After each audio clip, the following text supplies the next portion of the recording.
Chambers of recall exist within each person. Like the dark interior of a camera, our minds collect and store central information.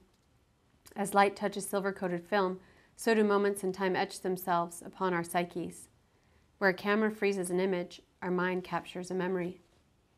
However, unlike a negative whose image is stable, self-reflection reveals an ever-changing landscape. Accuracy is lost. We fall prey to distortion, imagination, and fragmentation. We are often comforted by the apparition of what was.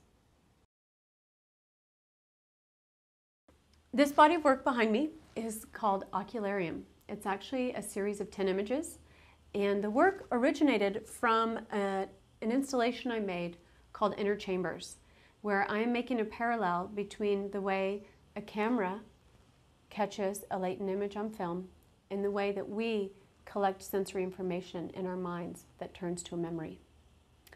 So within the room, I've got a series of mirrors set up for the viewer to look at themselves, but they're looking at themselves with ocular eyepieces hanging between them and their image in the mirror.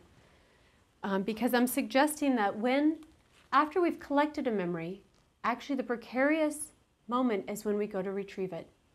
And so next to the mirrors, I've got photographs printed as negatives.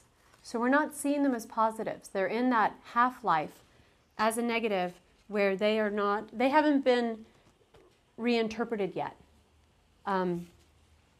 So as the viewer moves through the space, they get to look at themselves within the mirrors, and each mirror had a brass plaque that suggested a context for their reflection, a way that they might retrieve a memory, such as skin touched or wounds healed.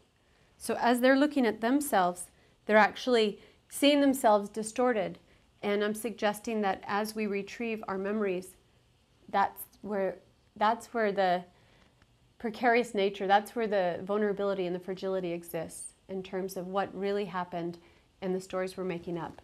And again, the next step is, how does that form our sense of identity? How does that inform how we feel about ourselves or how we actually see ourselves within the world around us? So the installation, I used, about 300 ocular eyepieces all hanging from wire from the ceiling. And it was a whole environment that, as a viewer, you entered. That was, like I said, an inner chamber within itself, suggesting the inner chamber parallel between a camera and the way we collect memories. Once the installation was coming to a close, I went in with my camera and I actually documented the installation, and that's what Ocularium is. It's actually the documentation of that experience. So working within the ideas I was investigating and researching, this is actually yet another generation of a memory now documented that we no longer have direct access to except for through these images. So I hope you enjoy them. Thank you.